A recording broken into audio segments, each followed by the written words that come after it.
إن الحمد لله نحمده ونستعينه ونستغفره ونعوذ بالله من شرور أنفسنا ومن سيئات أعمالنا من يهده الله فلا مضل له ومن يضلله فلا هادي له وأشهد أن لا إله إلا الله وحده لا شريك له وأشهد أن محمدا عبده ورسوله يا أيها الذين آمنوا اتقوا الله حق تقاته ولا تموتن إلا وأنتم مسلمون يا أيها الناس اتقوا ربكم الذي خلقكم من نفس واحدة وخلق منها زوجها وبث منهما رجالا كثيرا ونساء واتقوا الله الذي تساءلون به والأرحام إن الله كان عليكم رقيبا يا أيها الذين آمنوا اتقوا الله وقولوا قولا سديدا يصلح لكم أعمالكم ويغفر لكم ذنوبكم ومن يطع الله ورسوله فقد فاز فوزا عظيما أما بعد فإن خير الحديث كتاب الله وخير الهدي هدي محمد صلى الله عليه وسلم وشر الأمور محدثاتها وكل محدثة بدعة وكل بدعة ضلالة وكل ضلالة في النار أعوذ بالله من الشيطان الرجيم بسم الله الرحمن الرحيم يا أيها الذين آمنوا لما تقولون ما لا تفعلون كبر مقتا عند الله أن تقولوا ما لا تفعلون মহান আল্লাহর সমস্ত প্রশংসা যে আল্লাহ পাক রব্বুল আলামিন আমাদেরকে সৃষ্টি করেছেন, আমাদেরকে মুমিন মুসলিম করেছেন, আমাদেরকে আল্লাহ পাক রব্বুল আলামিনের নাযিলকৃত বিধানের প্রতি ঈমান নিয়ে আসার তৌফিক দিয়েছেন। দরুদ ও সালাম নাযিল হোক প্রিয় নবী মুহাম্মদুর রাসূলুল্লাহ সাল্লাল্লাহু আলাইহি ওয়াসাল্লামের প্রতি, যিনি আমাদের জন্য উত্তম আদর্শ, যার প্রতি ঈমান নিয়ে আসা, যার আনুগত্য করা, যার অনুসরণ করা আল্লাহ পাক ফরজ করেছেন। আল্লাহুম্মা সাল্লি আলাইহি আল্লাহুম্মা বারিক আলাইহি। আমরা মুসলিম জীবনে আমাদের যে ইসলামের পরিচয় হইতে হবে তা হচ্ছে আকীদার ক্ষেত্রে, বিশ্বাসের ক্ষেত্রে মুসলিম হইতে হবে, আমলের ক্ষেত্রে মুসলিম হইতে হবে, কথাতে যেমন মুসলিম হইতে হবে তেমন কাজে কর্মেও মুসলিম হইতে হবে, তাহলেই মুসলিম হওয়া যাবে। আল্লাহ পাক এই পূর্ণাঙ্গ দ্বীন ইসলাম নাযিল করেছেন, যে দ্বীন ইসলাম বিশ্বাসের ক্ষেত্রে, কথার ক্ষেত্রে, কাজের ক্ষেত্রে, আমলের ক্ষেত্রে বাস্তবায়িত করলেই মুসলিম হওয়া যাবে। মুসলিম কোনো বংশের নাম নয়, মুসলিম কোনো গোত্রের নাম নয়, মুসলিম কোনো জাতির নাম নয় যে সেই জাতির অন্তর্ভুক্ত হলেই মুসলিম হওয়া যাবে। কিন্তু বড় দুঃখজনক বিষয় যে মুসলিম সমাজে অধিকাংশ জীবনে বা অধিকাংশ মানুষের জীবনে বৈপরীত্য দেখা যায়, বিপরীত অবস্থা দেখা যায় বিভিন্ন ক্ষেত্রে। আজকে এ সম্পর্কে আমার আলোচনা থাকবে যে কথায় এবং আমলে, কাজে বৈপরীত্য কেন মুসলিম জীবনে। বিভিন্ন ক্ষেত্রে এই বৈপরীত্য আমরা দেখতে পাই। প্রথম যে ক্ষেত্র সেটি ব্যক্তি জীবনে আজকাল অধিকাংশ মুসলিমের অবস্থা এই যে জাতিতে মুসলিম, দাবিতে মুসলিম। যদি জিজ্ঞাসা করা হয় ভাই আপনি কি মানে কোন ধর্ম অবলম্বী, তাহলে স্পষ্ট ভাষাতেই বলবে যে আমি মুসলিম বা মুসলমান, কিন্তু তার ইসলামের, ঈমানের কোনো লক্ষণ নেই। এমনকি ঈমান ইসলামের প্রথম যে বিষয়টি কর্মজীবনে, যে বিষয়টি ছাড়া মুসলিম থাকা যায় না তা হচ্ছে 5 ওয়াক্ত সালাত, 5 ওয়াক্ত নামাজ। তাও পাওয়া যায় না মুসলিম জীবনে। অধিকাংশ মানুষের মুসলিম সমাজে এই অবস্থা। তো এই যে বৈপরীত্য কথায় এবং কাজে, কথায় তো আমরা বলছি মুসলিম, কাগজে কলমে মুসলিম, পাসপোর্টে মুসলিম, একামায় মুসলিম, ভোটার লিস্টে মুসলিম, কিন্তু আকীদা আমলে আমরা মুসলিম নই। এই একটি অবস্থা। আর একটি অবস্থা বৈপরীত্যের দেখুন যে অনেকেই হয়তো নামাজ পড়ে, মুসলিম, নামাজ পড়ে, ইসলামের যেমন দাবি করে নামাজও পড়ে, কিন্তু মামলাতের ক্ষেত্রে, লেনদেনের ক্ষেত্রে, মানুষের সাথে আচার আচরণের ক্ষেত্রে সে ইসলামিক চরিত্র দেখায় না, ইসলামিক আচার আচরণ দেখায় না। বহু মানুষের এরকম অবস্থা রয়েছে। নামাজ ঠিক আছে, কিন্তু চরিত্রের ক্ষেত্রে ইসলামিক চরিত্র নেই। রোজা আছে, যাকাত আছে, কিন্তু মানুষের সাথে আদান প্রদানের ক্ষেত্রে কারো টাকা পয়সা নিলে দিলে যে আচরণ হওয়া উচিত, ব্যবসা বাণিজ্যের ক্ষেত্রে, ক্রয় বিক্রয়ের ক্ষেত্রে যে আচরণ হওয়া উচিত তা নেই। অনেক মানুষের জীবনে বৈপরীত্য এরকম দেখা যায় যে ব্যক্তি জীবনে সে ধার্মিক মুসলিম, ব্যক্তি জীবনে সে মুসলিম, নামাজ রোজা হজ যাকাত পর্যন্ত ব্যক্তি জীবনে সে মুসলিম, কিন্তু পারিবারিক জীবনে স্ত্রীর সাথে যে ইসলামিক আচার আচরণ হইতে হবে তা নেই। অনইসলামিক আচার আচরণ, জুলম অত্যাচার, সীমা লঙ্ঘন, বাড়াবাড়ি, এইরকম অনেকের আচার আচরণ রয়েছে। নামাজ রোজাতে শুধু সে ইসলামকে সীমিত করে দিয়েছে, কিন্তু তার জুলম অত্যাচারে, তার নির্যাতনে, তার কথায়, অশ্লীল কথায়, তার অকথ্য ভাষায়, তার গালিগালাজে, নিষ্ঠুর ব্যবহারে তার স্ত্রী পর্যন্ত অসন্তুষ্ট। নবী করিম সাল্লাল্লাহু আলাইহি ওয়াসাল্লাম বলেছেন, খায়রুকুম খায়রুকুম লিআহলিহি ওয়া আনা খায়রুকুম লিআহলি। তোমাদের মধ্যে শ্রেষ্ঠ উত্তম ব্যক্তি ওই ব্যক্তি যে ব্যক্তি তার স্ত্রীর কাছে, তার ছেলে মেয়েদের কাছে, তার পরিবারের কাছে ভালো। আর আমি মুহাম্মদ রাসূলুল্লাহ সাল্লাল্লাহু আলাইহি ওয়াসাল্লাম বলছি যে আমি আমার পরিবারের কাছে ভালো, কিন্তু সেই পরিবার হইতে হবে ইমানদার, নামাজি হইতে হবে, তাহলে সে মুসলিম পরিবার বা মুসলিম রমণী বলে গণ্য হবে। আর সে যদি বেদিন হয়, সে যদি বেনামাজি হয়, সে যদি বেহায়া বেপর্দা হয়, সে যদি চরিত্রহীন হয়, তাহলে একজন দিনদার পরেশগার দাড়িওয়ালা মুসলমান, একজন ধার্মিক মুসলমানকে সে ভালোবাসতে পারে না, তাহলে আপনি তার কাছে ভালো হইতে পারবেন না। সে মাপকাঠি, সত্যের মাপকাঠি নয়। তাহলে সেই স্ত্রীকেও সত্যের মাপকাঠি মোটামুটি হইতে হবে, যে হ্যাঁ সে সত্যকে সত্য মনে করে, ভালোকে ভালো মনে করে, আর মন্দকে মন্দ মনে করে। অনেকের মধ্যে বৈপরীত্য রয়েছে ব্যক্তি জীবনে এবং অর্থনীতির ক্ষেত্রে। ব্যক্তি জীবনে সে মুসলিম, নামাজ রোজা হজ যাকাত পর্যন্ত সে মুসলিম, কিন্তু অর্থনীতির ক্ষেত্রে, অর্থাৎ কোনখান থেকে তার টাকা পয়সা উপার্জিত হয়ে আসছে তার কোনো ভ্রুক্ষেপ নেই, পরোয়া নেই। টাকা পয়সা আসলেই হইল, হালাল হোক আর হারাম হোক। আমার যে জমি জায়গাগুলি হয়েছে সেগুলি হালাল হোক আর হারাম হোক, আমার বাড়ি ঘর হয়েছে হালাল হোক আর হারাম হোক, সুদ হোক, ঘুষ হোক, বেইমানি হোক, আত্মসাৎ করা হোক, ভিসার ব্যবসায়ী হোক, আর যেইভাবে হোক না কেন টাকা পয়সা আসলেই হলো। সেই ক্ষেত্রে সে বিপরীত অবস্থায় রয়েছে। নামাজ রোজার ক্ষেত্রে ঠিক রয়েছে, ইসলামের দিকে রয়েছে, কিন্তু ইসলামের বিপরীত পথে চলছে সে অর্থনীতির ক্ষেত্রে। অর্থনীতির আরেকটি দিক হচ্ছে ব্যয় করা। হয়তো উপার্জন ঠিকভাবে করেছে, ভালো চাকরি বাকরি রয়েছে অথবা ভালো ব্যবসা বাণিজ্য রয়েছে, হালাল আর রিজিক সে গ্রহণ করছে, কিন্তু খরচ করার ক্ষেত্রে, ব্যয় করার ক্ষেত্রে সে অন্যায় পথে ব্যয় করছে। এইরকম বিভিন্ন রকমের বৈপরীত্য মুসলিম জীবনে আজকাল বিরাজ করছে। মুসলিম জীবনে বৈপরীত্যের আরেকটি দৃষ্টান্ত হচ্ছে কিছু লোক যারা হয়তো নামাজি, কিন্তু তার নিজের ব্যক্তি জীবনে বৈপরীত্য আছে, গান শোনে, নামাজিও গান শোনে, নামাজিও ফিল্ম দেখে, নামাজি মহিলা পর্দা করে না, নামাজি মহিলা সে স্বামীর হক আদায় করে না। তো এইভাবে বিভিন্ন রকমের বৈপরীত্য আমাদের মুসলিম জীবনে দেখা যাচ্ছে। অনেকে রমজান মাসের রোজা রাখে, নামাজ পড়ে না। রমজান মাসের রোজা রাখে, এটি ইসলামের দিকে রয়েছে, আর ইসলামের বিপরীত পথে একেবারে বেনামাজি হওয়া। মাহে রমজানে রোজা রেখেও 5 ওয়াক্ত নামাজ পড়ে না, কিছু ওয়াক্ত পড়ে, তখন আমাদের সমাজের লোকেরা তারাবির নামাজে গুরুত্ব দেয়। আর মাগরিবে যেহেতু এখনই ইফতার করলো, সেজন্য মাগরিব পড়ে হয়তো অনেকে। এইরকম মুসলিম। হজে উমরায় যারা যায় বেনামাজি, তাদের অবস্থা এরকম। হজ ইসলামের কাজ করছে, উমরা ইসলামের কাজ করার জন্য যাচ্ছে, টাকা পয়সা সেখানে খরচ করছে, তার নামাজ পড়তে কিছু পয়সা লাগবে না, তারপরে নামাজ পড়ে না। উমরা সফরে গিয়ে বাসে দেখবেন যে বহু লোক আছে যারা উমরা সফরে পর্যন্ত নামাজ পড়ে না, ঘুমিয়ে থেকে যায়, নামাজ পড়ে না।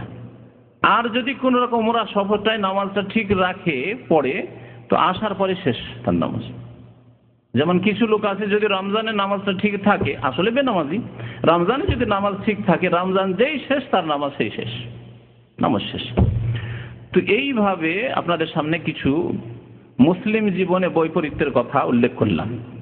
বিপরীত অবস্থা কেন এবং এর প্রতিকার কি, এ সম্পর্কে আল্লাহ এবং রাসূল কি বলেছেন সাল্লাল্লাহু আলাইহি ওয়াসাল্লাম। এখন এই কথাগুলি আপনাদের সামনে শোনাবো। আল্লাহ পাক রব্বুল আলামিন সূরা সাফের আয়াত নম্বর 2 এবং 3 ইরশাদ করেছেন, ইয়া আইয়ুহাল্লাযীনা আমানু লিমা তাকুলুনা মা লা তাফআলুন। হে মুমিনগণ, তোমরা এমন কথা কেন বলো যা তোমরা করো না। লিমা তাকুলুনা মা লা তাফআলুন, যা তোমরা করো না তা কেন বলো। এর ব্যাখ্যায় দেখুন, আমি প্রথম যে উদাহরণটি দিয়েছি বৈপরীত্যের, তা হচ্ছে দাবিতে মুসলিম। কে ভাই আপনি? আপনি জাতিতে কি? জাতিতে মুসলমান। লিমা তাকুলুন, এমন কথা কেন বলো যা করো না, ইসলাম পালন করো না, নামাজ পড়ো না, কেন মুসলিম বলো? দাবি করো কেন? মুসলিম বলে দাবি করেন, অথচ মুসলিমের আমলগুলি কেন করেন না? পারিবারিক জীবনে, অর্থনীতির ক্ষেত্রে, মানুষের সাথে আখলাক আচরণের ক্ষেত্রে, আদান প্রদানের ক্ষেত্রে, ওয়াদা পূরণের দিকে, কথাবার্তা বলার দিকে, সত্যবাদী হওয়ার দিকে, এইসব ক্ষেত্রে, সমস্ত ক্ষেত্রে কেন এমন কথাবার্তা বলো যা আমলে করো না? বলো যে মুসলিম, অথচ আমল মুসলিমের মতো কেন নয়? লিমা তাকুলুনা মা লা তাফআলুন। এই আয়াত শুধু এই সম্পর্কে নয়, যেমন অনেকে শুধু এই ব্যাখ্যাটি করে চলে যায় যে ভাই যে কাজগুলি করেন না ওইসব বক্তব্য রাখেন না। না, প্রত্যেকের জীবনে, শুধু এটি বক্তার জীবনে নয়, শুধু এটি আলেমের জীবনে নয়, শুধু এটি একজন শিক্ষিত লোক বা নেতার জীবনে নয়, যে একজন নেতা যখন বক্তব্য রাখে খুব ভালো ভালো কথা বলে জনসাধারণকে, দেশবাসীকে, যখন সে ভাষণ দেয় কিন্তু তার কাজকর্ম আলাদা, তাদের ক্ষেত্রে নয়। আপনি একজন সাধারণ মানুষ হিসাবে, একজন চাষি, একজন ছোট ব্যবসায়ী, একজন ছোট চাকরি করেন, আপনি আপনার জীবনে চিন্তা করেন যে আপনি দাবি করেছেন আপনি মুসলিম, অথচ ইসলামিক কাজ কেন আপনার জীবনে নেই? ইসলামের ফরজ ওয়াজিব কেন নেই? হারাম থেকে বেঁচে কেন থাকেন না? হালাল জীবন যাপন কেন করেন না? হালাল রিজিক কেন ভক্ষণ করেন না? লিমা তাকুলুনা মা লা তাফআলুন। দাবি করো মুসলিম হওয়ার, অথচ ইসলামের কাজগুলি কেন পালন করো না? যদি এই অবস্থায় থাকে, আল্লাহ পাক ইরশাদ করেছেন, কাবুরা মাকতান ইনদাল্লাহ, আল্লাহর নিকট বড়ই বড়ই অসন্তুষ্টির কারণ, আল্লাহর বড়ই গজবের কারণ, আল্লাহ পাক রব্বুল আলামিনের অভিশাপের কারণ, আন তাকুলু মা লা তাফআলুন, কথা বলো কিন্তু কাজে পরিণত করো না। দাবি করো মুসলিম হওয়ার, কিন্তু ইসলাম পালন করো না। এটি হচ্ছে আল্লাহ পাকের বড় অসন্তুষ্টির কাজ। এই জন্য আজকাল দেখা যায় যে আল্লাহ পাক রব্বুল আলামিনের আযাব গজব মুসলিমদের উপর বেশি। কারণ কাফের, আল্লাহর শত্রু, তারা আল্লাহ দ্রোহিতা ঘোষণা করে দিয়েছে। তারা বলে না যে আমরা মুসলিম, আর ইসলামের কাজও করে না। পক্ষান্তরে মুসলিম বলে যে আমরা মুসলিম, কাজে কর্মে মুসলিম নাই, আমলে মুসলিম নাই, ইসলাম থেকে অনেক দূরে। যার ফলে আল্লাহ পাক রব্বুল আলামিন তাদের উপর অসন্তুষ্ট বেশি। কাবুরা মাকতান ইনদাল্লাহি আন তাকুলু মা লা তাফআলুন। আমি এর একটি উদাহরণ দিয়ে থাকি যে আপনার আপন ছেলে যদি হয়, আপন নিজের মেয়ে যদি হয়, ছেলে মেয়েরা তারা যদি আপনার অবাধ্য হয়, তাহলে আপনি তাদের উপর বেশি অসন্তুষ্ট হবেন। কিন্তু যদি আপনার প্রতিবেশীর ছেলে মেয়ে খারাপ, খারাপ লাগছে, কারণ প্রতিবেশীদের ছেলে মেয়েরা খারাপ, খারাপ লাগছে। আপনার ভাইয়ের ছেলে মেয়ে খারাপ, আপনাকে খারাপ লাগছে, কিন্তু অত বেশি অসন্তুষ্ট হবেন না ওই ভাইয়ের ছেলে মেয়েদের উপর, প্রতিবেশীর ছেলে মেয়েদের যত বেশি অসন্তুষ্ট হবেন আপনার অবাধ্য নাফরমান ছেলে মেয়েদের উপর। আল্লাহ পাক রব্বুল আলামিনের বান্দা হওয়ার ঘোষণা করেছেন এ মুসলিম ভাই। মুসলিম আল্লাহ পাকের বান্দা হওয়ার ঘোষণা করেছেন যে আমি মুসলিম, আল্লাহ তোমার উপর বিশ্বাস করি, পরকালে বিশ্বাস করি, জবাব দিতে হবে বিশ্বাস করি, রসুলে বিশ্বাস করি, আল্লাহ তোমার কিতাব কোরআনে বিশ্বাস করি, তোমার কাবা কিবলায় বিশ্বাসী আমরা, আমাদের কিবলা হচ্ছে কাবা, তারপরে ইসলামিক আমল নেই। আল্লাহ পাক বেশি অসন্তুষ্ট। নবী করিম সাল্লাল্লাহু আলাইহি ওয়াসাল্লামের বহু হাদিস রয়েছে এইসব লোকদের ক্ষেত্রে, যেসব লোকেরা কথা বলে কিন্তু কাজ করে না। এসব লোকদেরকে, যারা কথা বলে কিন্তু তাদের বিভিন্ন দিকে দুর্বলতা রয়েছে, বিভিন্ন দিকে তাদের ইসলাম পালনে অভাব রয়েছে, তাদেরকে নবী করিম সাল্লাল্লাহু আলাইহি ওয়াসাল্লাম সর্বহারা বলে আখ্যায়িত করেছেন। মুফলিস, ফকির, দরিদ্র, যার কিছুই নেই, যার বাড়ি নেই, যার টাকা নেই, পয়সা নেই, বাসস্থান নেই, কিচ্ছু নেই, তার রাস্তায় বসবাস করে, তাদের সাথে তুলনা করেছেন নবী করিম সাল্লাল্লাহু আলাইহি ওয়াসাল্লামের প্রসিদ্ধ হাদিস মুসলিম শরীফে রয়েছে। একবার জিজ্ঞাসা করলেন সাহাবায়ে কেরামদেরকে যে আতাদরুনা মানিল মুফলিস, তোমরা কি জানো যে সর্বহারা কে? সর্বহারা, সবকিছু হারিয়ে ফেলেছে, নাই বাড়ি, নাই ঘর, নাই স্ত্রী, নাই ছেলে মেয়ে, কিছুই নেই তার, টাকা না পয়সা, কোনো কিছুই নেই। আতাদরুনা মানিল মুফলিস, জানো কি সর্বহারা কে, কারা?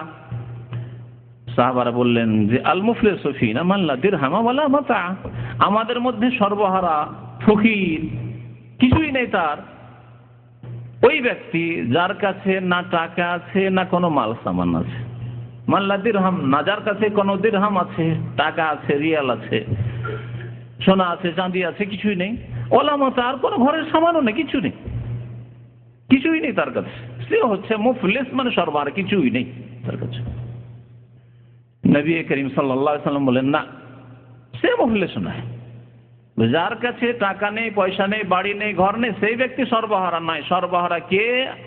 ইন্নাল মুফলিসা মিন উম্মতি মান ইয়াতি ইয়াউমাল কিয়ামাতি বিসসালাতিন ওয়া সিয়ামিন ওয়া যাকাতিন, আমার উম্মতের সর্বহারা ওই ব্যক্তি যেই ব্যক্তি কিয়ামতের দিনে নামাজ নিয়ে আসবে, নামাজ আছে তার, ফরজ নামাজ 5 ওয়াক্ত পড়েছে, ও সিয়ামিন, মাহে রমজানের রোজা রেখেছে, ও যাকাতিন, যাকাত দিয়েছে, তার সাথে সাথে এগুলো ইতিবাচক কাজ আল্লাহ ফরজ করেছেন, করেছে, ফরজ কাজ আদায় করেছে। নিজের ব্যক্তি জীবনের আমলের ক্ষেত্রে যেসব আল্লাহ ফরজ করেছেন, ইসলামের যে খুঁটিগুলি রয়েছে সেগুলি ঠিক রেখেছে সে। ওয়া তিকাদ শাতামা হাজা, তবে সে বিচার দিবসে হাজির হয়েছে অনেক অন্যায় করে, অত্যাচার করে, মানুষের হক নষ্ট করে, ইসলামের বিপরীত কাজ করে, নামাজ রোজা হজ যাকাত এর বিপরীত কাজ করে। অথচ নামাজ যদি সত্যি আল্লাহর সন্তুষ্টির জন্য কায়েম করা হয়, নামাজ যদি যেমন আল্লাহ পড়তে বলেছেন, যেমন রাসূলুল্লাহ সাল্লাল্লাহু আলাইহি ওয়াসাল্লাম নামাজ পড়ে দেখিয়েছেন, সাল্লু কামা রাআইতুমুনি ওয়াসাল্লি, আমার নামাজের মতো নামাজ পড়ো, যেই নামাজের কথা আল্লাহ পাক কোরআনুল কারীমে ইরশাদ করেছেন, ওয়া আকিমিস সালাতা ইন্নাস সালাতা তানহা আনিল ফাহশাই ওয়াল মুনকার, নামাজ কায়েম করো, সালাত কায়েম করো, যদি সালাত প্রতিষ্ঠা করো, নামাজ নিয়মিত আদায় করো, যেভাবে আল্লাহ আদায় করতে বলেছেন, তার রাসূল আদায় করতে বলেছেন, তাহলে নামাজ তোমাদেরকে অশ্লীল কাজ থেকে আর অন্যায় কাজ থেকে, নাজায়েজ কাজ থেকে বিরত রাখবে। নামাজের মধ্যেই ক্ষমতা আছে। তবে নামাজ যদি আল্লাহর সন্তুষ্টির জন্য পড়া হয়, ইহকাল পরকালের মুক্তির জন্য পড়া হয়, এবং আল্লাহ ফরজ করেছেন আমার প্রথম কাজ হচ্ছে নামাজ, তাহলে নামাজ অবশ্যই মানুষের জীবনে সংশোধন নিয়ে আসবে। কিন্তু না, ওই ব্যক্তি কি করেছে? ওয়ায়াতি কাদ শাতামা হাজা, কিয়ামতের মাঠে আল্লাহ পাকের দরবারে হাজির হবে, বহু লোককে গালিগালাজ করে এসেছে। সে গ্রামের লোককে অনেকে আছে, লড়াই ঝগড়া হলেই গালিগালাজ, কথ্য ভাষা বলে। আর এই রোগ মহিলাদের মধ্যে আরো বেশি আছে। যদি কারো সাথে কোন রকমের তর্ক বিতর্ক হয় বা ঝগড়া শুরু হয়, তো প্রথম গালিগালাজ মহিলারা শুরু করে, বা কথ্য ভাষা বলা মহিলারা শুরু করে। ওয়ায়াতি কাদ শাতামা হাজা, গালিগালাজ করে এসেছে। ওয়া আকালা মালা হাজা, আর বহু লোকের ধন সম্পদ আত্মসাৎ করে এসেছে। কারো জমি বেমানি করেছে, কারো টাকা পয়সা বেমানি করেছে, কারো কাছে ধার নিয়েছে, দেয়নি, কেউ টাকা পাবে যেভাবে হোক না কেন ব্যবসা বাণিজ্যের ক্ষেত্রে দেয়নি, ইত্যাদি। ওয়া আকালা মালা হাজা, কারো ধন সম্পদ আত্মসাৎ করেছে। ওয়া যারাবা হাজা, আর বেশ কিছু লোককে মারধর করে এসেছে, মারামারি করে এসেছে, জুলুম অত্যাচার করে মারামারি করেছে। ওয়া কাযাফা হাযা, কারো উপর মিথ্যা অপবাদ দিয়েছে, কোন মহিলার মিথ্যা অপবাদ দিয়েছে, ওর চরিত্র খারাপ, ওকে অমুক ছেলের সাথে দেখেছি, মিথ্যা অপবাদ দিয়েছে। কোন পুরুষের উপর মিথ্যা অপবাদ দিয়েছে। সব কাবিরা গুনাহ। নবী করিম সাল্লাল্লাহু আলাইহি ওয়াসাল্লাম যতগুলি বলেছে সব কাবিরা গুনাহ। এর মধ্যে গালিগালাজকে, যতগুলি গুনাহ নবী সাল্লাল্লাহু আলাইহি ওয়াসাল্লাম বললেন, এর মধ্যে গালিগালাজকে হয়তো একটু হালকা মনে করবেন। সে সম্পর্কে নবী করিম সাল্লাল্লাহু আলাইহি ওয়াসাল্লাম কি বলেছে? সিবাবুল মুসলিমি ফুসুকুন, কোন মুসলিমকে গালিগালাজ করা হচ্ছে ফাসিকি কাজ। ওয়া কিতালুহু কুফরুন ওয়া সাফাকা দামা হাযা, নবী করিম সাল্লাল্লাহু আলাইহি ওয়াসাল্লাম বলছেন কিয়ামতের মাঠে ওই লোক নামাজ রোজা হজ যাকাত আছে, কাউকে খুন করে এসেছে, খুন করে এসেছে, সরাসরি খুন করেছে, না হয় কাউকে দিয়ে খুন করিয়েছে। অনেক পয়সাওয়ালার আছে, দুনিয়ার স্বার্থে নিজে তো সরাসরি হয়তো খুন করে না, কিন্তু খুন করায়। জমি জায়গা নিয়ে দ্বন্দ্ব, টাকা পয়সা ব্যবসা বাণিজ্য নিয়ে দ্বন্দ্ব, নিজে মারতে যাবেন এই কাজ করবে না, কিন্তু 10,000 20,000 টাকা মস্তানদেরকে দিয়ে দিল, গন্ডাকে দিয়ে দিল, যাও ওকে মারিয়ে দেয়। শুধু তাই নয়, অনেকেই চরিত্রের আছে যে আমার 10,000 টাকা বেইমানি করেছে, 20,000 বেইমানি করেছে, আরো 10,000 চলে যাক, কিন্তু ওকে মারতে হবে, মারাতে হবে তাকে। হয়তো নামাজ আছে, রোজা আছে, আরো বহু ভালো কাজ করে, কিন্তু কাউকে খুন করে এসছে। এইরকম বহু রকমের অন্যায় অত্যাচার করে এসছে। দেখেন, মানুষের হকের ক্ষেত্রে, আখলাক চরিত্রের ক্ষেত্রে ইসলামকে নষ্ট করে এসছে। বিপরীত জীবনে সে এইদিকে নামাজ রোজার ক্ষেত্রে একদিকে ইসলামের দিকে, আর মানুষের হকের ক্ষেত্রে অন্যায় করে এসছে ইসলামের বিপরীত দিকে সে। তাহলে এইরকম বেশ কিছু লোক এই উম্মতে থাকবে। তাই নবী করিম সাল্লাল্লাহু আলাইহি ওয়াসাল্লাম বলেছেন যে কিয়ামতের মাঠে বিচার দিবসে এইরকম লোক আসবে, নামাজি, রোজাদার, যাকাত দিয়েছে, হজ করেছে, কিন্তু এসব অন্যায় কাজ করে এসেছে। আল্লাহ পাক কি করবেন? সবাই যখন অভিযোগ নিয়ে আসবে, যারা জুলম অত্যাচারের শিকার হয়েছে, যাদের জুলম অত্যাচার হয়েছে, একজন এসে বলবে, যাকে গালিগালাজ করেছে, আল্লাহ এই জালেম আমার ছিল বস, এ ছিল আমার ম্যানেজার, এ ছিল আমার গ্রামের সে প্রভাবশালী লোক, আমি গরিব মানুষ ছিলাম, আমাকে রাত দিন গালিগালাজ করত। আমার প্রতিবেশী ছিল, তাদের বংশ বড় ছিল, রাত দিন আমাকে গালি দিত, অন্যায় কথাবার্তা বলতো। আল্লাহ বলবেন, ঠিক আছে, তার নেকি নিয়ে যাও।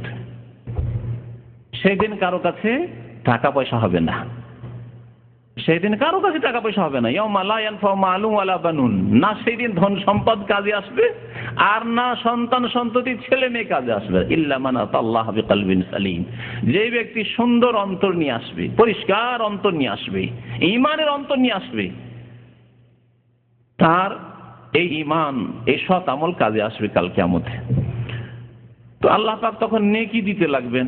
এ নেকি নিয়ে গেল, যাকে খুন করেছে সে নেকি নিয়ে গেল, যার উপর মিথ্যা অপবাদ দিয়েছে নেকি নিয়ে গেল, যাকে মেরেছে নেকি নিয়ে গেল। এইভাবে নেকি নিতে নিতে নিতে হয়তো নেকি শেষ। বহু লোক এরকম জালেমগুলি হবে যাদের নামাজ, রোজা, হজ, যাকাতের নেকির পাহাড় ছিল।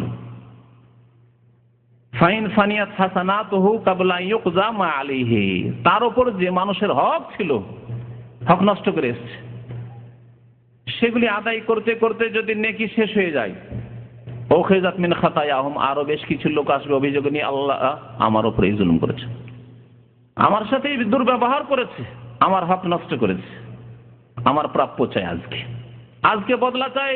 দুনিয়ায় আমি বদলা নিইনি, আমি সবুর করেছিলাম, ধৈর্য ধারণ করেছিলাম। সুতরাং যাদের হক নষ্ট করা হচ্ছে, ধৈর্য ধারণ করতে হবে। আমরা অনেকে ধৈর্য ধারণ করি, উপায় নাস্তিক, তখন পারছি না বলে।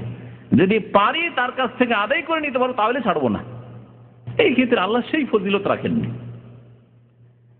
হয়তো আল্লাহ পাক রব্বুল আলামিন আপনার হক নষ্ট করবেন না, কালকে আমাদের দেবেন, কিন্তু সেই সম্মান আপনাকে দেবেন না, যে সেই মর্যাদা দেবেন না, যেই মর্যাদা ওই ব্যক্তিকে দেবেন যেই ব্যক্তি পারবে দুনিয়া প্রতিশোধ নিতে, তারপরে প্রতিশোধ নেয়নি। সে আমাকে গাল দিয়েছে, প্রতিশোধ নিতে পারতাম, সে আমাকে মেরেছে, আমি মারতে পারতাম, সে আমার অন্যায় করেছে, আমার টাকা পয়সা নিয়ে দিচ্ছে না, আমি ইচ্ছা করলে টাকা পয়সা আদায় করে নিতে পারতাম, সবর করে ধৈর্য ধারণ করেছি। তার জন্য আল্লাহ পাক বড় সম্মান রেখেছেন। তাই নেকি দিতে নেকি শেষ হয়ে গেছে। নবী করিম সাল্লাল্লাহু আলাইহি ওয়াসাল্লাম বলছেন যে ওই লোকগুলি, যে লোকগুলি অভিযোগ নিয়ে আসবে, তারা অনেকে গুনাহগার, গুনাহ বেশি হওয়ার কারণে তাদের জন্য জাহান্নামের হুকুম হয়ে গেছে, জাহান্নামে যাবে হয়তো কিছু কালের জন্য, চিরকালের জাহান্নামে কোনোদিন জাহান্নাম থেকে বেরিয়ে আসবে না। যারা চিরকালের জাহান্নামী, অর্থাৎ মুশরিক, বেনামাজি, তারা জাহান্নাম থেকে বেরিয়ে আসবে না। মুশরিক কাফের আসবে না বেরিয়ে জাহান্নাম থেকে। ইমাম ইবনে কাইয়িম রাহমাতুল্লাহ আলাইহি মুশরিক কাফের সম্পর্কে বলেছেন, তাদের উদাহরণ হচ্ছে কুকুরের মতো। কুকুরকে যতই গোসল দেওয়ান আপনি, নদীতে যদি গোসল দেওয়ান, তারপর কুকুরের শরীর পাক হবে না, কুকুরের শরীর পাক হবে না। কিন্তু মানুষ যদি গোসল করে আর শরীরে পেশাব পায়খানা লেগে আছে, জম্মে ধরো যদি গোসল করে আর পরিষ্কার পরিচ্ছন্ন হয়ে যায়, শরীর পাক হয়ে যাবে। তো আল্লাহ পাক রব্বুল আলামিন জাহান্নামে জ্বালিয়ে জ্বালিয়ে কাফের মুশরিককে পাক করবেন না, যে কাফের কোনোদিন জাহান্নাম থেকে উঠে জান্নাতে আসবে।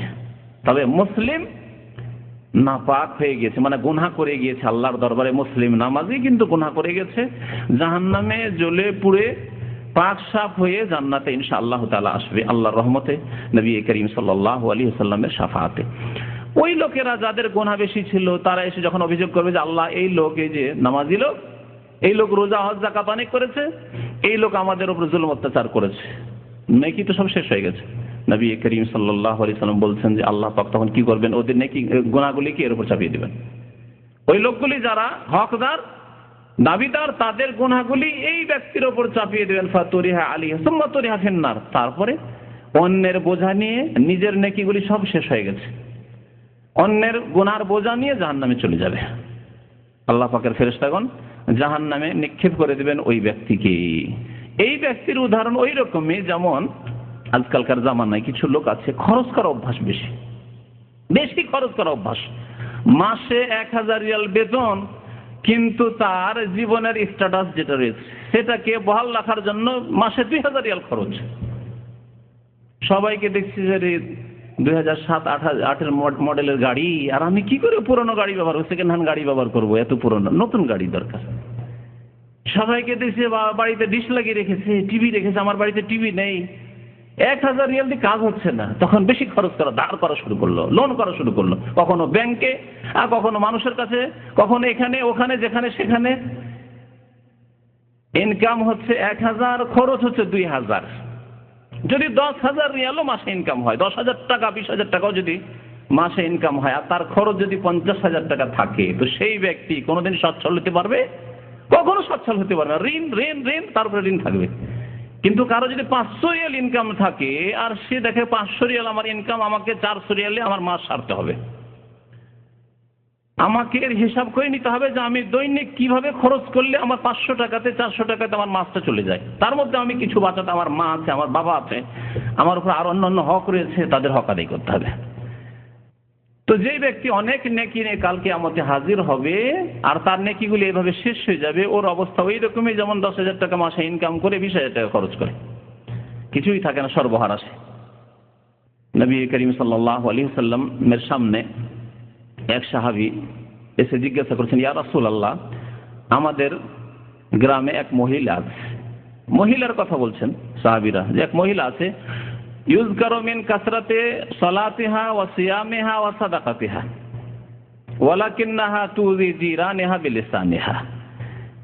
সেই মহিলা খুব বেশি নামাজি, 5 ওয়াক্ত নামাজি তো আছে ফরজ, কারণ মনে রাখবেন নবী সাল্লাল্লাহু আলাইহি ওয়াসাল্লামের জামানায়, সাহাবায়ে কেরামের জামানায়, তাবেঈনদের জামানায়, তাবেঈনের জামানায়, তারপরেও যুগ যুগ ধরে শত শত বছর মুসলিম বেনামাজি হইতো না। এই একটি বিষয় সম্পর্কে অনেক মুসলিম ভাইরা জানে না, যারা বেনামাজি অথবা আধা নামাজি, মাঝে মাঝে নামাজ পড়ে, মাঝে মাঝে ছাড়ে, ফজর পড়ে না, 4 ওয়াক্ত পড়তে পারি, ফজরটা পারি না। তাদের কল্পনাতেও নেই যে নবী সাল্লাল্লাহু আলাইহি ওয়াসাল্লামের জামানার পরে দীর্ঘ শত শত বছর কোন মুসলিম বেনামাজি হইতো না, বেনামাজি হইতো না। তাহলে সেই মহিলা খুব নামাজ পড়ে, মানে শুধু ফরজ নামাজ নয়, নামাজ পড়ে মানে তাহাজ্জুদের নামাজ পড়ে, খুব বেশি নামাজ পড়ে মানে নফল নামাজও পড়ে, তাহাজ্জুদ নামাজ পড়ে, ইশরাক পড়ে, সালাতুল জোহা, চাঁদের নামাজ পড়ে, সুন্নত নফল খুব পড়ে, নামাজ খুব বেশি পড়ে, রোজা রাখে, মানে নফল রোজাও রাখে, ফরজ তো রাখে, মুসলিম তো ফরজ রোজা রাখতে হবে, সাদকা দেয়, যাকাত তো দেয়, নফল সাদকা দান খায়রা তো খুব বেশি করে। কিন্তু ওই মহিলার বদ স্বভাব হচ্ছে তুযি জিরানাহা বিলিসানিহা, তার পাড়া প্রতিবেশীর লোক সব অশান্তিতে রয়েছে ওই মহিলার জন্য, কষ্ট দেয় প্রতিবেশীকে, অকথ্য ভাষা বলে, গালিগালাজ করে, লড়াই ঝগড়া করে গ্রামবাসীর সাথে। নবী করিম সাল্লাল্লাহু আলাইহি ওয়াসাল্লাম ওই মহিলা সম্পর্কে বললেন, হিয়া ফিন্নারে, ওই মহিলা জাহান্নামে যাবে। আল্লাহু আকবার। সেই মহিলা নামাজ, রোজা, হজ, যাকাত অধিক পরিমাণে থাকা সত্ত্বেও, নফল থাকা সত্ত্বেও সে কোথায় যাবে?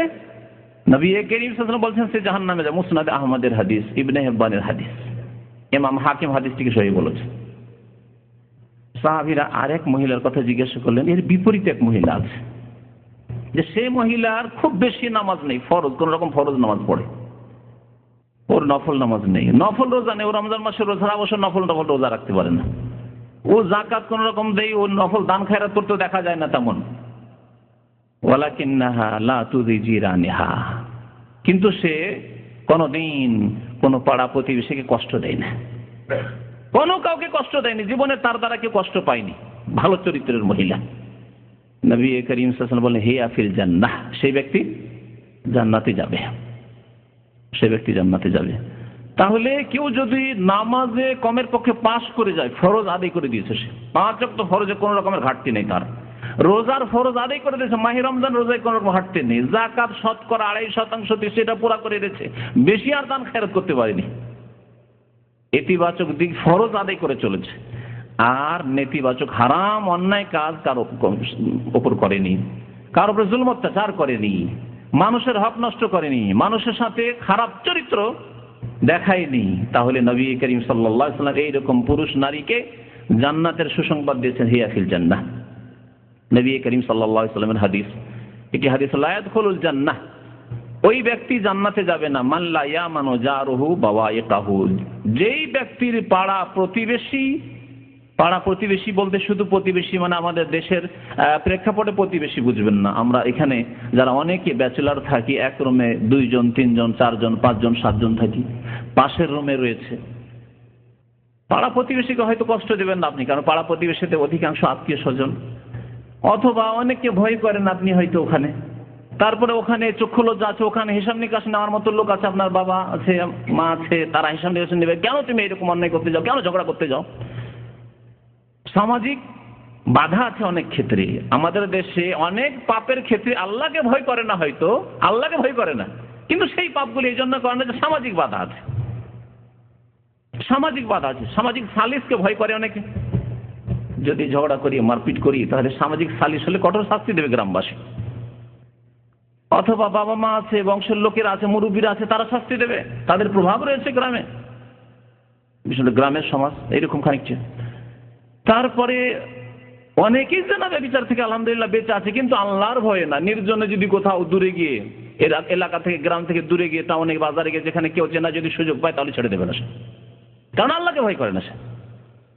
কিন্তু গ্রামে সামাজিক বাধা আছে, কলঙ্কের ভয় আছে, আমার বাবা এরকম, আমার দাদা, আমার বংশ এরকম, যদি কেউ জানে তাহলে কি হবে, আল্লাহর ভয়ের কথা কখনো চিন্তা করে না, যে বাবা দেখি করতে আল্লাহ পাকের সামনে।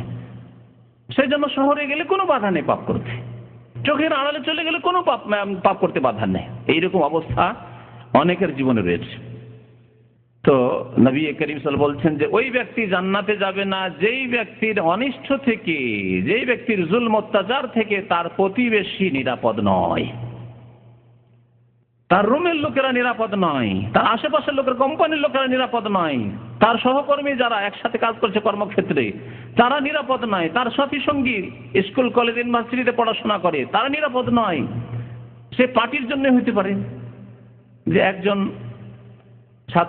ছাত্রলীগ করছে, আর একজন কোনো কি বলে ওই দলগুলি ছাত্র শিবির করছে, আর একজন আর কোনো দল করছে। কারণ আমাদের দেশে বাঙালি সমাজে এত পলিটিক্স বুঝেছে, এত বেশি রাজনীতি বুঝেছে যে প্রাইমারি স্কুল থেকে রাজনীতি শুরু করে, যেটা অন্য কোনো দেশে নেই। শিক্ষা প্রতিষ্ঠানগুলি অন্যান্য দেশে রাজনীতি মুক্ত আছে, কিন্তু বাঙালি জাতি এই রাজনীতি পলিটিক্সকে সব জায়গায় ঢুকিয়েছে, বাড়ি ঘরে সব ক্ষেত্রে ঢুকিয়েছে, শিক্ষা দীক্ষায় ঢুকিয়ে দিয়ে লেখাপড়া সবকে বরবাদ করে দিয়েছে।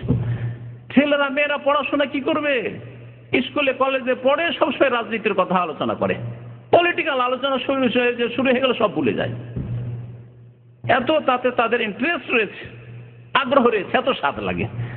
সেজন্য দেখা যায় শিক্ষাগত যোগ্যতা নেই, কলেজ ইউনিভার্সিটি থেকে বড় বড় ডিগ্রি নিয়ে পাশ করে, কিন্তু শিক্ষাগত যোগ্যতা এই জন্য যে সবাই নষ্ট করেছে। তো যাদের প্রতিবেশীরা তাদের অনিষ্ট থেকে মুক্ত নয় তারা জান্নাতে যাবে না, নবী করিম সাল্লাল্লাহু আলাইহি ওয়াসাল্লাম এই হাদিসটিতে বলেছেন। সহিহ মুসলিমে রয়েছে, আরেকটি হাদিসে রয়েছে, ওয়াল্লাহি লা ইউমিন, ওয়াল্লাহি লা ইউমিন, ওয়াল্লাহি লা ইউমিন, আল্লাহর কসম করে বলছি সে মুমিন মুসলিম হতে পারবে না, মুসলিম হতে পারবে না, মুমিন হতে পারবে না। 3 বার করে নবী করিম সাল্লাল্লাহু আলাইহি ওয়াসাল্লাম শপথ করে বলছেন। সাহাবারা পেরেশান যে কার কথা বলছেন রাসূলুল্লাহ সাল্লাল্লাহু আলাইহি ওয়াসাল্লাম, যে মুমিন হতে পারবে না, মুমিন হতে পারবে না, মুমিন হতে পারবে না। নবী করিম সাল্লাল্লাহু আলাইহি ওয়াসাল্লাম বললেন, মাল্লাক, সাহাবারা জিজ্ঞাসা করলেন কিলা মান ইয়া রাসূলুল্লাহ, কার কথা বলছেন যে মুমিন মুসলিম হতে পারবে না? নবী করিম সাল্লাল্লাহু আলাইহি ওয়াসাল্লাম বললেন, মান লা ইয়ামান জারুহু বাওয়াইকাহু, যার প্রতিবেশী আশেপাশের লোকেরা তার অনিষ্ট থেকে নিরাপদ নয়। সাবধান রে, চোর গ্রামে যদি একজন চোর থাকে গ্রামবাসী নিরাপদ নয় তার অনিষ্ট থেকে, ডাকাত তার অনিষ্ট থেকে নিরাপদ নয়, নেতা তার অনিষ্ট থেকে নিরাপদ নয়, জি যে কোনো মানুষ নিরাপদ নয় তার অনিষ্ট থেকে, তার জুলম অত্যাচার থেকে, তার ক্ষতি থেকে। সেই ব্যক্তি মুমিন হতে পারবে না, মুমিন হতে পারবে না। সুতরাং অন্য হাদিসে রয়েছে লা ইয়াদখুলুল জান্নাহ, সে জান্নাতে যেতে পারবে না। তাহলে বোঝা গেল যদি মুসলিম জীবনে বৈপরীত্য থাকে যে নামাজ রোজা হজ যাকাত আছে কিন্তু পাড়া প্রতিবেশীকে অশান্তিতে রেখেছেন আপনি, আত্মীয় স্বজন বংশধরকে অশান্তিতে রেখেছেন, আপনি শ্বশুর বাড়ির লোককে অশান্তিতে রেখেছেন, অনেক এরকম আছে। নামাজ রোজা হজ যাকাতে ত্রুটি নেই, কিন্তু শ্বশুর শাশুড়ির সাথে সম্পর্ক খারাপ, বিভিন্ন রকমের ডিমান্ড, একবার গেলে এক এক রকমের ডিমান্ড, এবার এইটা নেব, এবার এইটা নেব, চাইলাম না, না হয় আজকাল ভদ্রতার সাথে চাওয়া রয়েছে শ্বশুর বাড়িতে, ভদ্রতার সাথে চাই, না হয় চাইলাম না, ডিমান্ড করলাম না। তাদেরও তো একটা বিবেক আছে, তাদের ভদ্রতা নেই, দিতে হবে না তাদেরকে, সবাই দিচ্ছে, ওদের দিতে হবে না, তো নেওয়াই হলো হারাম। যৌতুক সম্পর্কে আমার বক্তব্যের আগে আছে, যারা এর অতিরিক্ত শুনতে চাইবেন এই হারাম অভিশাপ সম্পর্কে, তারা সেই আলোচনাগুলি শুনে নেবেন। তো কথা হচ্ছে যে যাদের অনিষ্ট থেকে শ্বশুর বাড়ি মুক্ত না, তারা মুক্ত না, আত্মীয় স্বজন মুক্ত নয়, পাড়া প্রতিবেশী মুক্ত নয়, সাথী সঙ্গীরা মুক্ত নয়, রুমমেটেরা মুক্ত নয়। অনেক নামাজি ভাইয়ের রয়েছেন, ফজরের নামাজে জাগবেন, বেনামাজি, অধিকাংশ বেনামাজির পাল, নামাজ পড়তে যাবে না, নামাজ পড়ার জন্য যাবে, দরজাটা খুলতেই হবে, আবার এসে ঢুকবে, দরজা তো খুলবে, একটু আওয়াজ হবে, কখনো লাইট জ্বালাবার প্রয়োজন হইতে পারে, তার কাপড় চোপড় বদলাতে হইতে পারে ইত্যাদি। তাদেরকে এত কষ্ট দেয়, এত কষ্ট দেয়, সুবহানাল্লাহ, এরকম বহু ঘটনা আমাদের কাছে পৌঁছে। এক নামাজি ভাই এখানে থাকতো সমস্ত বেনামাজির মধ্যে, সে একদিন কথা কথা বলছে, ভাই তো আপনার নামাজ কেন পড়েন না? নামাজ পড়েন ভাই, মুসলমান ভাই আমরা। একেবারে শান্তভাবে বলেছে যে আপনার নামাজ পড়েন। তাকে এমন ধমক দিয়ে বলেছে যে জীবনে আর এরকম কথাবার্তা বলবে না, তুমি তোমার ইচ্ছা হয় থাকো, না হলে যাও এখান থেকে, জীবনে এরকম কথাবার্তা বলবে না। এক তো বেনামাজি হওয়ায় মুসলিম জীবনে এমন বৈপরীত্য যে দাবি মুসলমান হওয়ার, আর নামাজ নেই মানে ইসলাম নেই, নামাজ নেই মানে ইসলাম নেই। নবী করিম সাল্লাল্লাহু আলাইহি ওয়াসাল্লাম বলেছেন যে ফামান তারাকাহা ফাকাদ কাফারা, যে ব্যক্তি নামাজ ছেড়ে দেয় সেই কাফের হয়ে যায়, নামাজ ছেড়ে দিলে কাফের হয়ে যায়, সে মুসলিম হোক আর নারী। তারপরে নামাজে বাধা, কেউ নামাজ পড়তে যাবে তাতে বাধা, তুমি লাঠি চালাতে পারবে না, তুমি আওয়াজ করতে পারবে না, ইত্যাদি ইত্যাদি। অ্যালার্ম যদি হয় আরো বিপদ, তুমি নামাজ পড়তে হবে চুপচাপ, অ্যালার্ম লাগাতে দেবেন না, তাহলে জাগবে কি করে? নামাজি লোকও জাগতে পারবে না, আজকালকার জমানে 10টা পর্যন্ত ডিউটি করতে হয়, তারপরে কি খাওয়া দাওয়া করতে 11টা 12টা বাজে। তারপরে যতই নামাজি লোক হোক, বিনা অ্যালার্মে আজকালকার জমানে জাগা মুশকিল। ছিল এক যুগ ছিল, আমরাও শুয়েছি, এশার নামাজের আগে খাওয়া দাওয়া, অথবা এশার নামাজের 7টায় খাওয়া দাওয়া, 8টার মধ্যে খাওয়া দাওয়া শেষ, 9টার আগে ঘুম চলে এসছে, ফজরের আগে এমনিতেই ঘুম ভেঙে যাবে। কিন্তু সেই জীবন আর নেই, আজকাল শেষ হয়ে গেছে সেই জীবন। বিশেষ করে যে ক্ষেত্রে আমরা রয়েছে এখানে, বিশেষ আর দেশের শহরের জীবন যাদের রয়েছে, তাদের গ্রামে হয়তো এখন অনেকেই এসব নামাজের সাথে সাথে ঘুমিয়ে যায়, কিন্তু আজকাল অধিকাংশ মানুষ শহরমুখী, তারপর অধিকাংশ মানুষ আজকাল রাত্রে কাজকর্ম করে। আগের জামানা ছিল যে দিনে কাজকাম শেষ হয়ে যেত, বিকাল হলে কোনো কাজকামই নেই, দুপুর হতে হতে কাজকাম শেষ হয়ে গেছে, তাহলে রাতে এসব নামাজের সাথে সাথে ঘুম আসলে ফজরের আগে এমনিতেই ঘুম ভেঙে যাবে। তাহলে যদি একজন নামাজি লোককে অ্যালার্ম না লাগাতে দেওয়া হয়, তাহলে নামাজ তো পড়লো না, তার সাথী সঙ্গীরা নামাজে বাধা দিল। আল্লাহ পাক এদেরকে সবচেয়ে বড় জালেম বলেছেন। যারা আল্লাহর রাস্তা ইয়াসুদ্দুন আন সাবিলিল্লাহ, যারা আল্লাহর রাস্তায় বাধা সৃষ্টি করে, নামাজ পড়তে যদি বাধা সৃষ্টি করে, তারা সবচেয়ে বড় জালেম। এদের চাইতে বড় জালেম আর কেউ নেই। জালেম বহু প্রকার রয়েছে, কেউ কোন রকমের জুলুম করে, কেউ কোন রকমের জুলুম করে, কিন্তু যারা আল্লাহর দ্বীন প্রতিষ্ঠা করতে বাধা সৃষ্টি করে, নামাজ কায়েম করতে বাধা সৃষ্টি করে, মসজিদে যেতে বাধা সৃষ্টি করে, নামাজের জন্য জাগতে বাধা সৃষ্টি করে, তারা হচ্ছে সবচেয়ে বড় জালেম। আল্লাহ পাক কোরআন কারীমে ইরশাদ করেছেন, ওমান আযলামু মিম্মান মানাআ মাসাজিদাল্লাহি আন ইউযকারা ফীহা ইসমুহু। ওদের চাইতে বড় জালেম আর কি আছে, যারা আল্লাহর মসজিদে যেতে বাধা সৃষ্টি করে। মসজিদে গেলে ঘর থেকে বের হইতে হবে, ঘরে এসে ঢুকতে হবে, আবার নামাজটা পড়ে অ্যালার্ম বাজাইতে হবে জাগার জন্য, বাধা সৃষ্টি করে। এই আয়াত এদের ওপরে একেবারে স্পষ্ট প্রমাণ যে এদের চাইতে বড় জালেম নেই পৃথিবীতে কেউ। আল্লাহ পাক রব্বুল শিরকে বড় জুলুম বলেছেন, আর এটি হচ্ছে কুফরি, সুতরাং শিরক কুফরি সমান। ইন্না শিরকা লাযুলমুন আযীম, যেমন কবরে সেজদা করা, যেমন দেবী দেবতা প্রতিমা পুতুলকে সেজদা করা সবচেয়ে বড় জুলম, তেমনি কেউ নামাজ পড়তে চায়, অ্যালার্ম বাজাতে চায়, এই জন্যই যে নামাজ পড়তে আমি উঠবো, তাকে অ্যালার্ম বাজাতে দেবে না, তাকে আওয়াজ করতে দেবে না, দরজা খুলতে বাধা সৃষ্টি, সেই ব্যক্তি সবচেয়ে বড় জালেম। কারণ এই ব্যক্তিও মুশরিকের সমান, যেহেতু সে কাফের। কারোর ফতোয়া লাগাচ্ছে না, কোরআন কারীমের কথা বলছে। ওমান আযলামু, ওর চাইতে বড় জালেম আর কি আছে, মিম্মান মানাআ মাসাজিদাল্লাহ, যে ব্যক্তি আল্লাহর মসজিদে যেতে বাধা সৃষ্টি করে, আন ইউযকারা ফীহা ইসমুহু, সেখানে গিয়ে আল্লাহর জিকির আজকার করবে, সে সেখানে গিয়ে নামাজ কায়েম করতে চায়, আল্লাহকে স্মরণ করতে চায়। ওয়াসআ ফী খারাবিহা, এবং মসজিদগুলি অনাবাদ হয়ে যাক। কারণ যদি এলাকার সব বেনামাজিগুলি যদি এইরকম হয়, বেদিনগুলি যদি এরকম হয় যে না নামাজের জন্য উঠতে দেবো না, তাহলে ফজর আজান হবে না। আজান না হলে মসজিদগুলি বিরান হয়ে যাবে, অনাবাদ হয়ে যাবে। আল্লাহ বলছেন ওয়াসাফি খারাপ, এই মসজিদগুলিকে তারা বিরান করতে চায়। উলাইকা মা কানা লাহুম ইয়াদখুলুহু ইল্লা খায়ফিন, তাদের জন্য ভীত সন্ত্রস্ত হয়ে থাকা উচিত। এদের জন্য আল্লাহর আযাব এইরকম যে তারা ভীত সন্ত্রস্ত হয়ে থাকবে, এবং এরা যোগ্যতা রাখে না যে এরা কোনোদিন মসজিদে দাখিল হবে। এরকম বহু হাদিস রয়েছে। নবী করিম সাল্লাল্লাহু আলাইহি ওয়াসাল্লাম বলেছেন, যদি মানুষ জীবনে বৈপরীত্য দেখা যায় যে কিছু কাজ তো ভালো করলেন আর তার বিপরীত কাজ করছেন, তাহলে এর জন্য বড় শাস্তি রয়েছে। যারা নিজের জীবনে বৈপরীত্য মুক্ত হতে পারবে, বিপরীত জীবন নয় বরং ইসলামিক জীবন, এটি হচ্ছে ইস্তেকামতের জীবন, অটলতার জীবন, তাদের জন্য সুসংবাদ রয়েছে। তাদের জন্য দুনিয়াতেও সুসংবাদ রয়েছে, মৃত্যুর সময়ে সুসংবাদ রয়েছে, আর আখেরাতে জান্নাতে যাওয়ার সময় সুসংবাদ রয়েছে, বিচার দিবসে সুসংবাদ রয়েছে। আমরা অনেকেই যখন আখেরাতের কথা বলা হয়, কারণ আখেরাত থেকে আমরা এত বেশি গাফিল হয়ে গেছি আর দুনিয়ার মোহে এমন বেশি ডুবে গেছি, দুনিয়ার পিছনে এত বেশি ছুটেছি যে আখেরাতের কথা বলা হলে আমরা আগ্রহী হই না, আমরা সেদিকে ঝাঁপতে না, দৌড় দিতে চাই না। আমাদের মনে হয় অনীহা বা অভক্তি বা কোন রকমের মনের মধ্যে একটা পরিবর্তন আসবে, উদ্যম আসবে, এরকম কিছু দেখতে পাওয়া যায় না। কারণ আমরা দুনিয়ামুখী হয়ে পড়েছি। হব্বুদ দুনিয়া ওয়া কারাহিয়াতুল মউত, দুনিয়ার ভালোবাসা মোহ এত বেশি ঢুকেছে, আর মরণকে এত দূরে মনে করছি যে কেউ চিন্তাই করতে পারি না যে আজকে মত হয়ে যেতে পারে, আমাদের কালকে মত চলে আসতে পারে, এই এক সপ্তাহের মধ্যে আমরা মরে যেতে পারি, যে কোনো সময় আমাদের মত চলে আসতে পারবে। এইসব কথা আমরা ভাবি না। আমরা ভাবি যে এখন বয়স তো 25, 30 হলো, 40 হলো, এখন যথেষ্ট সময় আছে, কমের পক্ষে 70-80 বছর তো আছেই, টোটাল 70-80 বছর থাকলে এখনো অনেক আছে। নিজের হাতে এগুলিকে ধরে নিয়েছি। আসলে আল্লাহ পাক রব্বুল আলামিন কোরআন কারীমে ইরশাদ করে সূরা ফুসসিলাতে, ইন্নাল্লাযীনা ক্বালু রাব্বুনাল্লাহ, নিশ্চয় যারা বলবে যে আমাদের রব আল্লাহ, অর্থাৎ ঈমানের ইসলামের দাবি করবে, আমরা মুসলিম।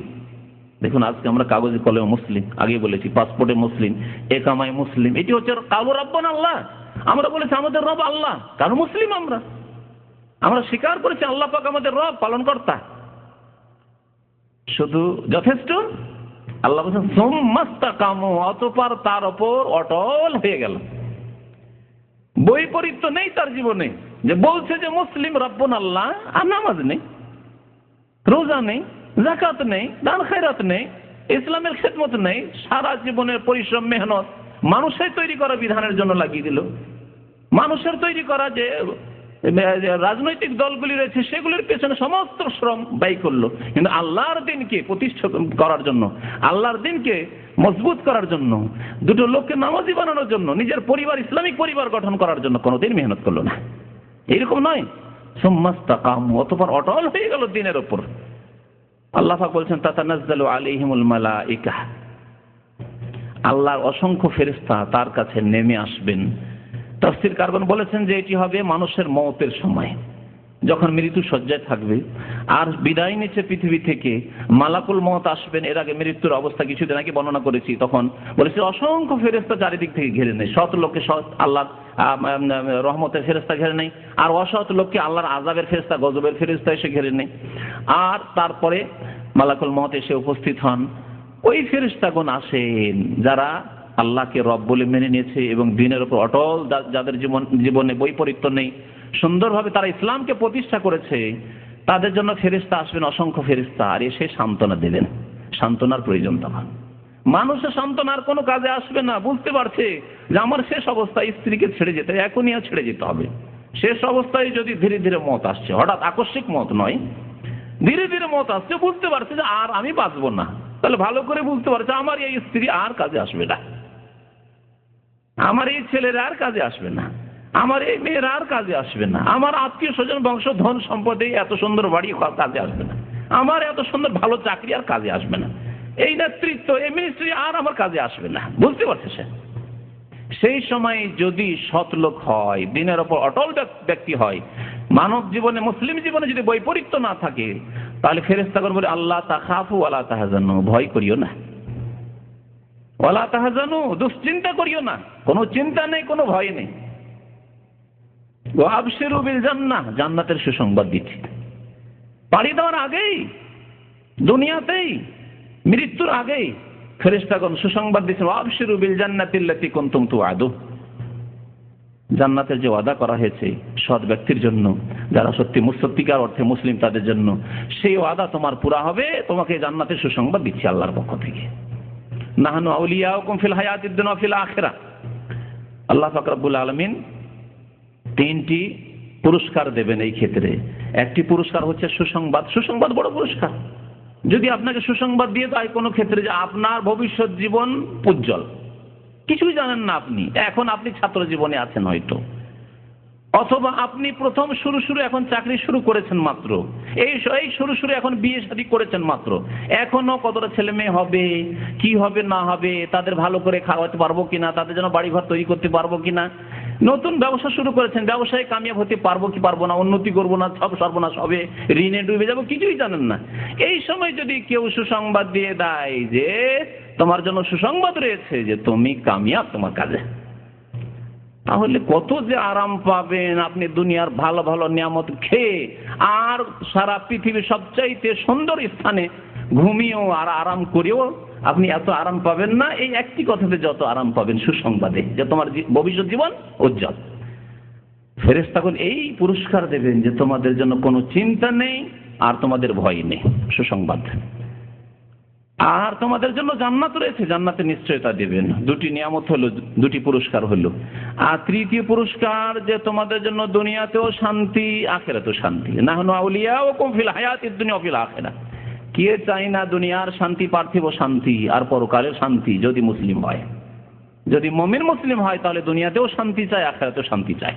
আল্লাহর ফেরেশতাগণ বলবেন আমরা তোমাদের বন্ধু, আমরা তোমাদের আপনজন, ফিল হায়াতিদ দুনিয়া, পৃথিবীতেও তোমাদের সাথে আছি আমরা, ওয়াফিল আখিরাহ, পরকালেও, ওয়ালাকুম ফিহা মা তাশতাহি আনফুসুকুম, তোমাদের মন যা চাইবে তাই আল্লাহ পাক তোমাদেরকে দেবে। ওয়ালাকুম ফিহা মা তাদউন, এবং তোমাদের ডিমান্ড পুরা করা হবে, তোমাদের যা দাবি দেওয়া হয় আল্লাহ পুরা করবেন। রাদিয়াল্লাহু আনহুম ওয়া রাদু আনহু, আল্লাহ তাদের উপর সন্তুষ্ট হয়ে যাবেন এবং আল্লাহ পাক রব্বুল আলামিনের অশেষ পুরস্কার নিয়ামত পেয়ে তারাও সন্তুষ্ট হয়ে যাবে। নজুলাম মিন গফুরির রহিম, এই আতিথ্য হবে কার পক্ষ থেকে? আল্লাহ বলছেন সেই মার্জনাকারী আল্লাহ যিনি দয়াবান দয়ালু, তার পক্ষ থেকে আতিথ্য হবে, মেহমান নওয়াজি হবে, মেজবান হবেন আল্লাহ পাক রব্বুল আলামিন স্বয়ং। আর মেহমান হবেন এই মুমিন যারা দ্বীনের উপর অটল থেকেছে, যাদের জীবনে বৈপরীত্য নেই। যেমন ইবাদত বন্দেগীর ক্ষেত্রে মুসলিম ছিল, তেমন আখলাক চরিত্র ব্যবহারের ক্ষেত্রে মুসলিম ছিল। যেমন নামাজ রোজা হজ যাকাতের ক্ষেত্রে মুসলিম ছিল, খাঁটি মুসলিম। তেমনি কারো একটা পয়সা হারাম খায়নি, অন্যায় পথ অবলম্বন না ব্যবসা বাণিজ্যের ক্ষেত্রে, না আচার আচরণের ক্ষেত্রে, না কোনো ক্ষেত্রে। চিন্তা করুন, আজকে যদি আমরা তো কোনো রাজা বাদশার দাওয়াত খাইনি জীবনে, হ্যাঁ, কোনো রাষ্ট্রপতি আর প্রধানমন্ত্রী দাওয়াত খাননি। কেউ যদি এইরকম সুসংবাদ পায় যে বাদশাহ আমাদেরকে দাওয়াত করেছেন, তিনি তার প্যালেসে আমাদের দাওয়াত খাওয়াবেন, চিন্তাই করা যায় না তার খুশির কথা, যে আরে দুনিয়ার খুশি, বাদশার বাড়ির দাওয়াত খেতে পাবো, রাষ্ট্রপতি ভবনে দাওয়াত খেতে পাবো। তিনি দাওয়াত করেছেন বিরাট ব্যাপার স্যাপার। রাষ্ট্রপতি কেন যাবেন? আমাকে এক ভাই বলছে, একদিন দাওয়াতে বলছে যে শেখ আপনার বাড়ি খাওয়ার দরকার নেই, আপনার যে দাওয়াত পেয়েছি এটুকুই যথেষ্ট। অথচ আমি কিছুই না, তার কাছে দাওয়াত পাওয়াই যথেষ্ট আমার। তাহলে চিন্তা করুন, মানুষের দাওয়াতকে আপনি এতই গুরুত্ব দিচ্ছেন যে দাওয়াত পাওয়া আমার জন্য যথেষ্ট, এটি আমার জন্য বড় সম্মান। তাহলে আল্লাহ পাক রব্বুল আলামিন যেদিন দাওয়াত করবেন, যেদিন মেজবান হবেন, আপনার খাবারের ব্যবস্থা করবেন আল্লাহ পাক রব্বুল আলামিন, আপনি মেহমান হবেন, অতিথি হবেন আল্লাহ পাক রব্বুল আলামিনের, সেই দিন কত সম্মান আপনার। নজুলাম মিন গফুরির রহিম। তাহলে আমাদের মুসলিম জীবনে এখন শেষ করতে যাচ্ছি, এই বৈপরীত্য কেমন করে কাটিয়ে উঠাইতে হবে। আর বৈপরীত্য কেন বৈপরীত্য এবং কাটিয়ে কেমন করে উঠাইতে হবে। আমরা মুসলিম বলে দাবি করি, নামাজ পড়ি না কেন? এর উত্তর, আমরা নামাজ পড়ি আবার আখলাক চরিত্র অনেকের ভালো নয় কেন? নামাজ পড়ি আবার সিগারেট অনেকে খায় কেন? নামাজ পড়ি আবার গান বাজনা শুনে কেন? নামাজ পড়ে আবার ফিল্ম দেখে কেন? নামাজ পড়ে স্ত্রীর সাথে সম্পর্ক খারাপ কেন? নামাজ পড়ে আবার শ্বশুর বাড়ি হারাম যৌতুক নেই কেন? বৈপরীত্য কেন? এই বৈপরীত্য কয়েকটি কারণ বলবো মাত্র খুব সংক্ষেপে। প্রথম কারণ হচ্ছে আল্লাহর দিন সম্পর্কে, আল্লাহর দিনের বিধান শরীয়ত সম্পর্কে অজ্ঞতা।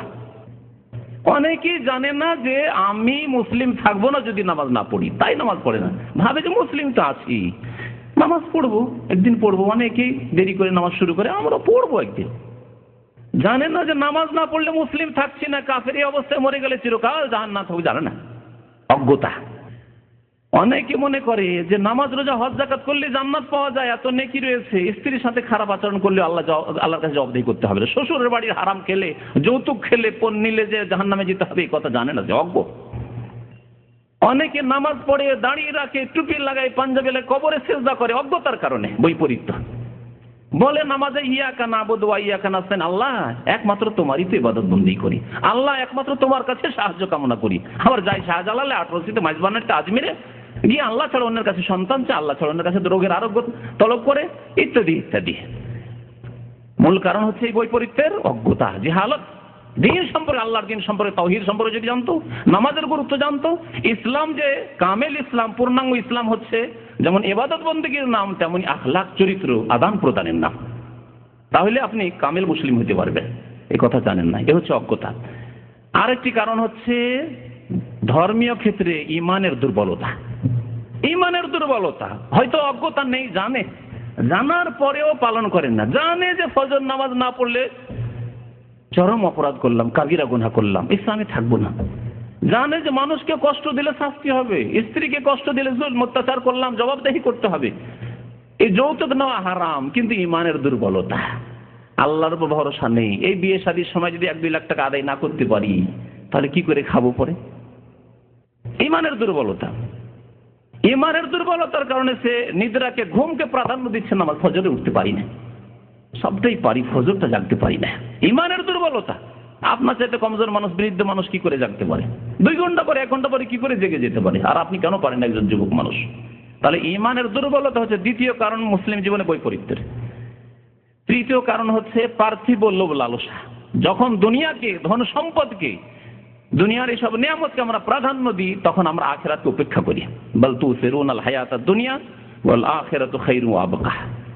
এই বৈপরীত্যের কারণ হচ্ছে দুনিয়ার মোহ, লোভ লালসা। দুনিয়ার লোভ লালসা এত বেশি যে বেশি টাকা পয়সার ধান্দা করতে গিয়ে এত বেশি কাম মেহনত করলাম, নামাজে হাজির হতে পারলাম না। দেখছি অনেকগুলি কাজ বাকি আছে, এই সময়টা আধা ঘন্টা মসজিদে না গিয়ে, ঠিক আছে এখানে নামাজটা সেরে নেবো, কাজটা সেরে নিই, অথবা একসাথে জোহর আসর পড়ে নেবো আর কাজটা সেরে নিই, অথবা রাতে একটু লেট করে শুয়েছি, অসুবিধা না, সূর্য ওঠার পরে নামাজটা পড়ে নেবো। কখনোই ভাবে নামাজ হবে না। দুনিয়ার লোভ লালসা, কারণ বেশি মেহনত করে টাকা পয়সা উপার্জন করতে গিয়ে দিন থেকে দূরে সরে যাচ্ছে। এই 3টি কারণ বর্ণনা করলাম।